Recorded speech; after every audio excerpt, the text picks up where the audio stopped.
Bonjour. Alors dans ce cours, on va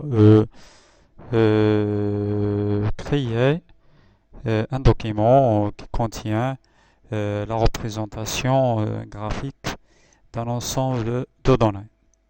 Donc la première étape, on va lancer le logiciel.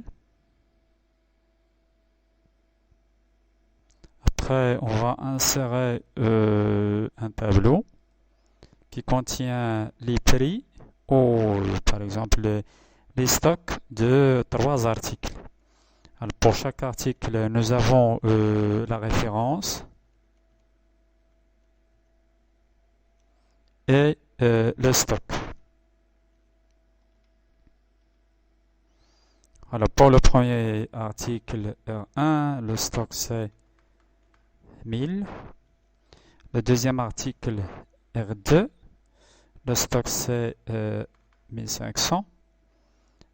Le troisième article R3, le stock c'est 900. Après, on va convertir ce tableau en une représentation graphique. Donc, alors la première étape, on va copier les données de ce tableau. Donc, après la sélection, le bouton droit, copier.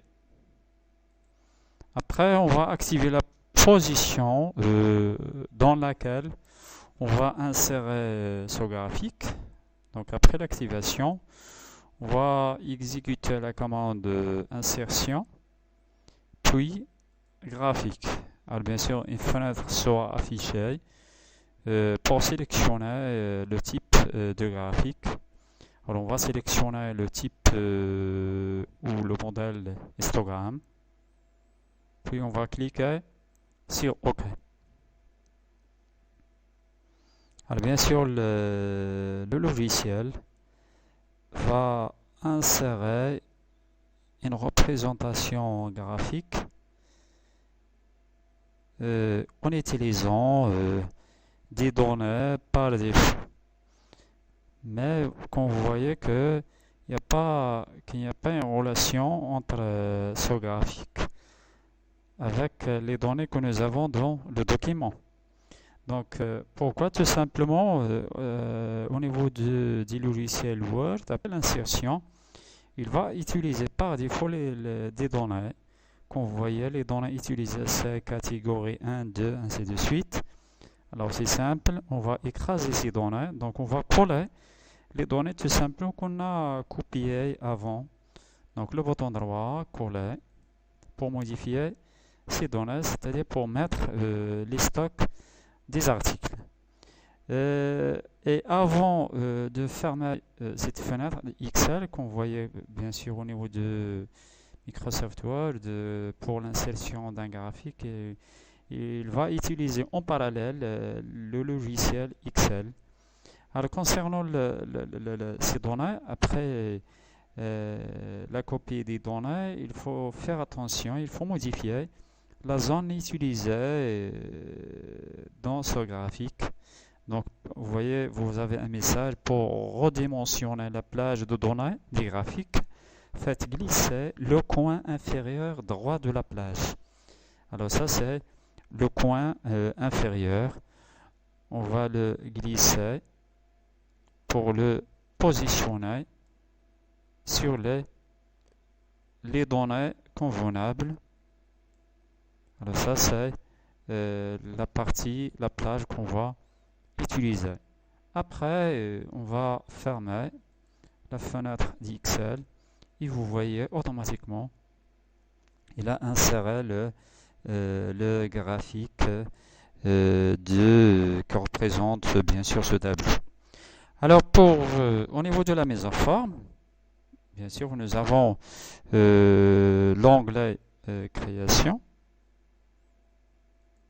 On peut par exemple modifier la couleur.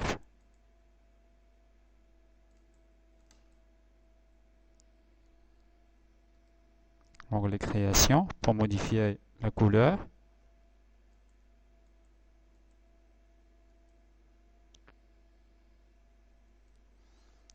On peut aussi utiliser le bouton droit pour changer, par exemple, le type du graphique. Euh, On peut, par exemple, euh, utiliser le type secteur.